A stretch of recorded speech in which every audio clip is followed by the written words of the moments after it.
In this week's introductory episode of Accelerate Slate, your two co-hosts, Katie, Jordan, and I will share our initial experiences in Slate.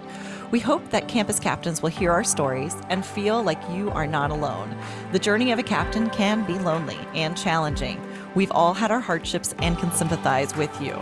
We hope this episode helps you find that there are others in the community that feel the same way you do. Well, welcome everybody to enrollmentFUEL's podcast, Accelerate Slate. You're here today with your hosts. I'm Susanna Mayo. Katie, Jordan. And we are excited to chat with you today about our introductions to Slate. So I think we all have our own introductory stories, and Katie and I just thought it'd be helpful to share ours. So I'll go ahead and start with mine. I always tell people that we had the Murphy's Law of implementations. You know, anything and everything that could go wrong went wrong.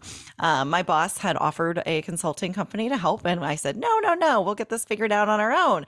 And I probably should have hired a consultant. Instead, I did a lot of trial by error, but it did help me learn quite a bit about how Slate works and how you can improve things.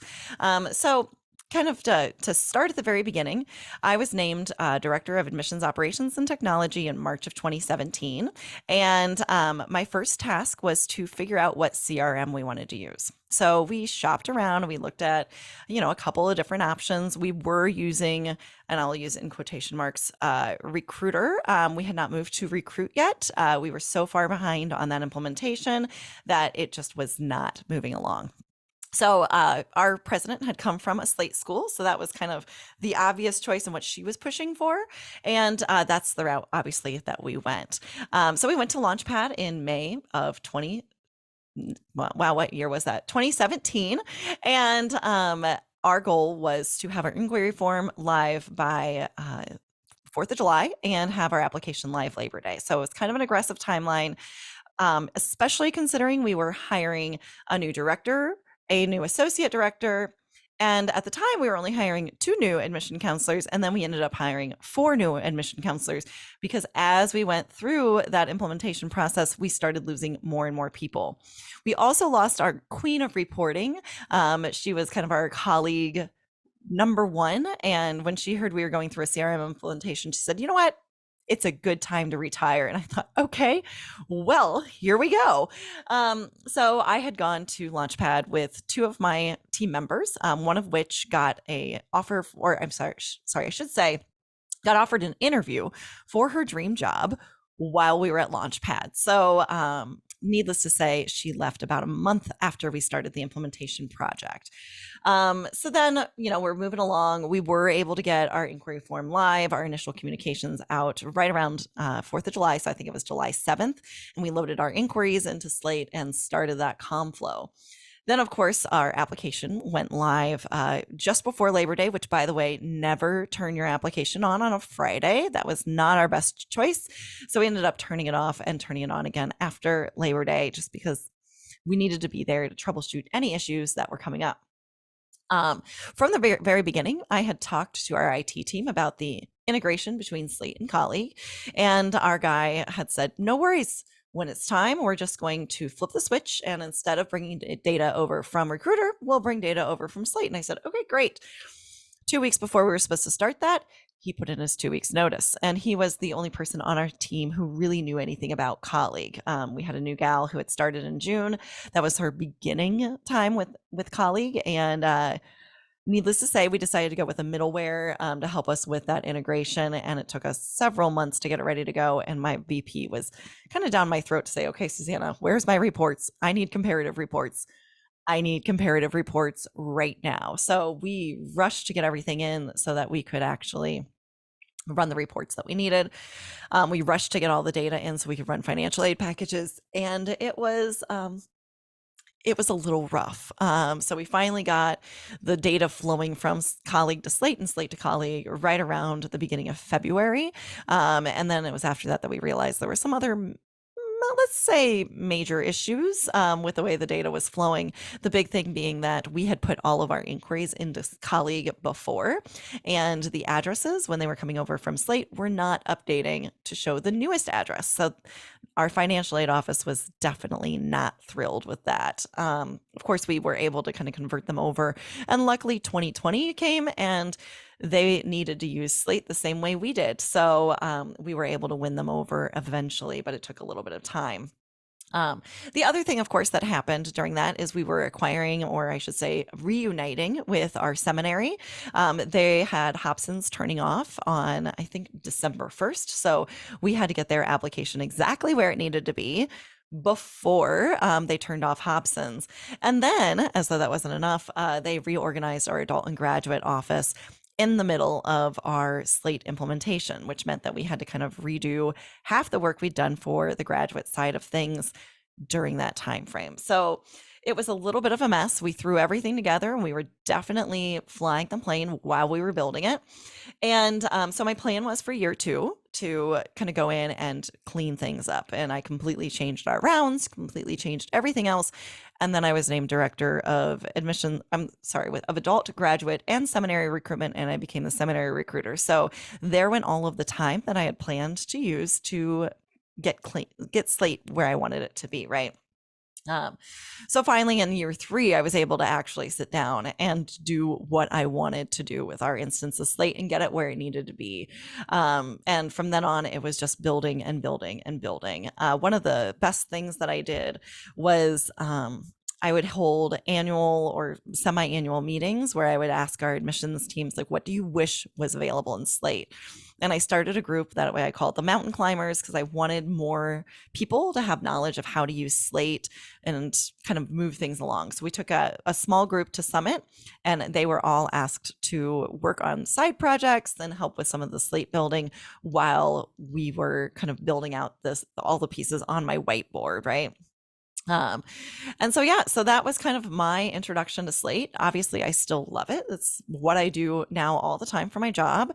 And I'm so thankful that I had the crazy experience I did. It, I think, helps me when I'm chatting with clients to say, like, okay, well, if we can do it, you can do it. And they've got help, obviously, if they've hired enrollmentFUEL to assist with their implementation. And I'm able to kind of share, like, okay, well, here's 3 different ways I tried to do applications, and this is the one that I liked the most. So helped with kind of planning, helped with understanding the pros and cons of the different structures that we used. So that is kind of my intro to Slate. I took a different approach. I think is the quickest summary. So, Susanna says hers is the Murphy's Law. Anything that could go wrong will go wrong. But she was also a one school kind of woman, and I did not go in that direction. So my first job out of graduate school, I started at a very small liberal arts college that had a grand total staff of 7 in the admissions office. And I just want to reiterate that includes the dean, the associate director, the front desk manager, the one operations person, and 2 admissions counselors. I'm this one. Oh, wow. Okay. Okay. So Right. nice small team. All right. Right. And I have to reiterate, it's like day 1 of like brand new out of school, doing my best. And they're like, all right, Katie, you're in charge of data imports into Slate. And I was like, yes, this is normal. This is what people do. Of what it's And not? did not learn that until my second job. And I feel like that really kind of sums up my approach to Slate. The like, all right, this is what we're doing. I'm gonna go with it. So I was mapping NRCC UA, CapEx, Carnegie, crash course into prompts, fields, data management. Day 1, here we are, let's go. So I remember a phone call that I made to another friend who had more experience than me in admissions. And I was like, okay, how do I set up a school visit? Like, do I wait for the counselor at this high school to contact me, or do I reach out first? And then I was like, and also, can you explain a differential and a replaceable source? And the person on the phone was like, yes, Katie, you call them. And also, I have no idea what you're talking about. And that was when I started to realize, what was I doing? So I do want to note at this point, it is 2014. So I've been in Slate for a while. And at that point, Slate was a different beast entirely, right?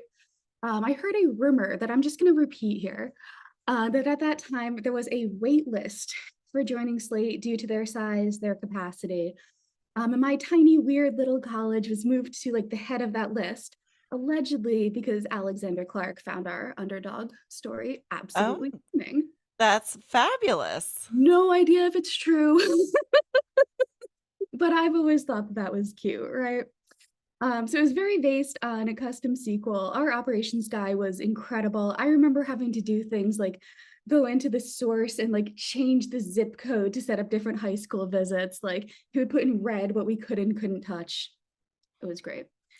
And I feel like that's always really defined a lot of my Slate perspective. Like, let's just go. Assume anything you're asked to do is first off normal and second off possible.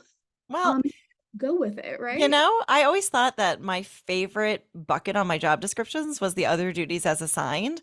And it sounds like you learned a ton from your other duty as assigned. You know?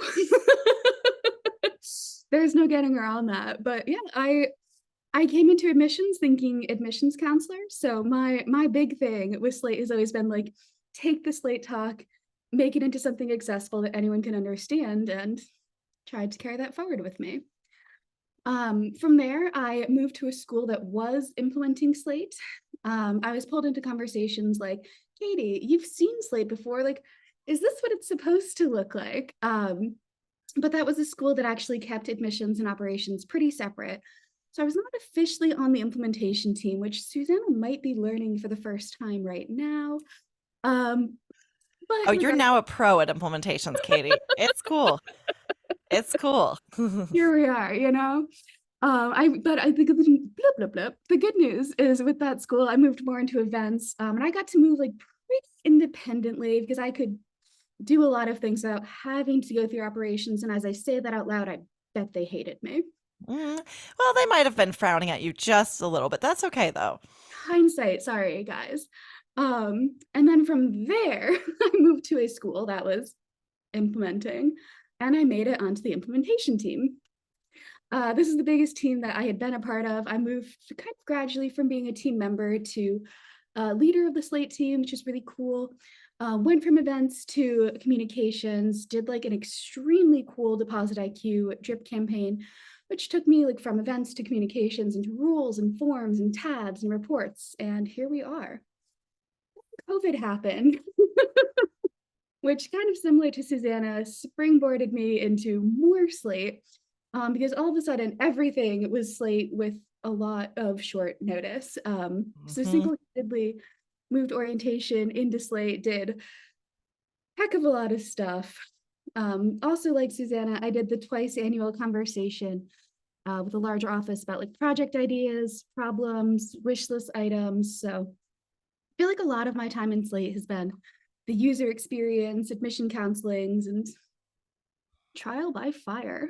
Right, right. And I think what's fascinating is one of the things I learned from Slate is it is a lot of like trial and error, and just about anything you want to do is possible. It's just rethinking your processes, it's thinking through the tools that are available and trying to find the best solution. So I don't know about you, Katie, but I feel like working in Slate has made me one heck of a problem solver, I mean, I think that's what we do and get to do every day in the consulting side of things is help people with their problem solving. But then there's also this organizational change piece. And I think one of the pieces of my implementation that shocked me, and maybe you had the same story, maybe not, but I thought, okay, we've got all these young people. They're going to be super flexible and they're going to like just roll with us in whatever we're doing. I was wrong. They wanted everything with tons of direction. They wanted everything to be right the first time. Well, since we didn't really know what the heck we were doing, that wasn't really possible. And so we did a lot of shifting midway through to say, like, okay, well, this is how you're going to do things today. And then, like, 2 weeks later, I would hear things from the admission counselors like, I don't like doing it this way. And I'd be like, okay. So then I'd roll out a new way to do it. And they'd be like, well, we were just doing it this way. And I'd be like, well, you didn't like it. So, okay, okay.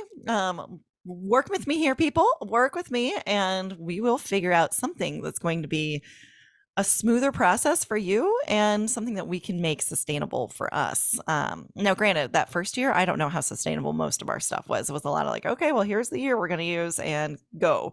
But, again, as we were in Slate longer, we learned more about things you could do so that you don't have to update every single query every year, but instead you could use some different tools within Slate to make that a little bit easier. Would you like to hear the story of the biggest mistake that I think I made in Slate while Ooh, out of school? yes. Yes, I Okay. love a good story. I Once upon a time, you were me. This is apparently how I tell stories now. Okay, I was Um, Katie. yes, and I learned about the extremely exciting thing, tasks. Ah, tasks. Okay. Yeah. I don't That know was if you tasks can, with a face in case you're listening. there was a grimace. Um, and I was really excited at the opportunity to build tasks. Because a lot of the counselors, we were, again, relatively small school, big on the personal outreach. Student starts an application, text them. Students admitted, text, we are doing the step-by-step outreach. And I was like, what if we didn't have to click into all of these different queries? So it sounds great, right? You see where the thought is. Let me tell you about the execution. All right, let's hear it. I launched them in January. And the problem with that was each of the counselors then had hundreds and hundreds and hundreds of tasks. Ouch. I think that that was my least popular day in the office ever. But I talk about it now because it was a really, really valuable experience for me in learning, Katie, you can't just build what seems cool. Spoiler, used a retention policy to delete those. They did not stick around. People did not have to spontaneously do hundreds of tasks out of doing zero. And we did a little bit more of a casual rollout. But it wasn't even an orientation mistake, an implementation mistake, so much as just like a overly ambitious Slate captain building mistake. Yeah, I think though that's one of the challenges of being a slate captain, especially as you go through implementation. You do turn into public enemy number one every once in a while, not all the time, but I always tell people too when we're talking to them about potentially joining our consulting team. I felt like on my home campus, people hated me because I was always rolling out something new or trying to make changes, and despite all my efforts in strong change management, it was still a challenge. And when I started consulting, I obviously knew better and I knew the ways to kind of help coach some of my clients and some of our partners on how to do things a little bit smoother than I did. So I found a lot of joy in the consulting that I was doing while feeling like the number one enemy on my home campus. So, I hope that our listeners can take heart in that because I'm sure they feel the same way sometimes where all you're trying to do is make things better. And some people don't like change. Now, I, of course, am not that person. We had an experience at one point on campus where we brought in a consultant who had us do a survey on our change style and like whether or not we liked change. Um, I was like the fourth most likely to want to change things in the whole room. I mean, there were probably 70 of us in the room. And down the road, I actually ended up supervising the person on the farthest end, as well as somebody else who was like three people from the other end. So it was a great lesson for me in change styles and recognizing that not everybody was as inclined to want to make changes as I was. I fortuitously, Susanna, and this is real, had a client ask me about 2 weeks ago, like, Katie, you used to be at a school managing Slate. How did you get people to listen to you? What was your answer? I think I said I became a consultant.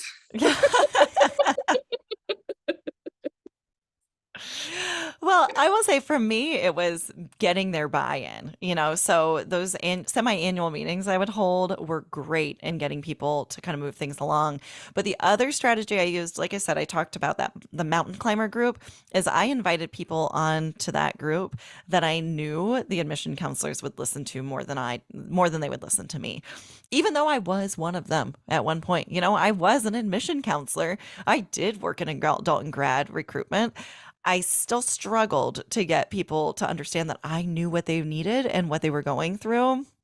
Um, so I brought in the people that I knew that they were like, oh, okay, I trust that, so and so is going to do what's in my best interest. Where, Susanna, she doesn't care about my interests. She just wants to like make me do more work, right? Yeah. Which was obviously my motivation. More work. That's all you need. More work.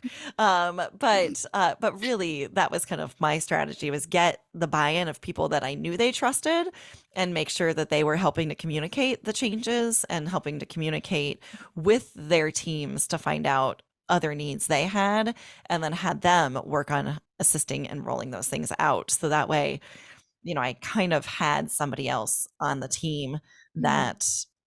that was very capable and in the space where they could help me with the implementation of changes.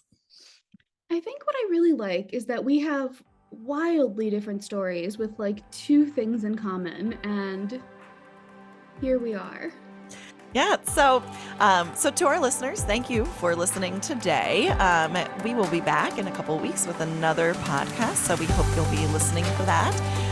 And we hope that you enjoyed our stories and can feel some of the feelings that we had during that time, and know that you are not alone. So that is it for today. Thank you so much for joining us, and we'll see you soon.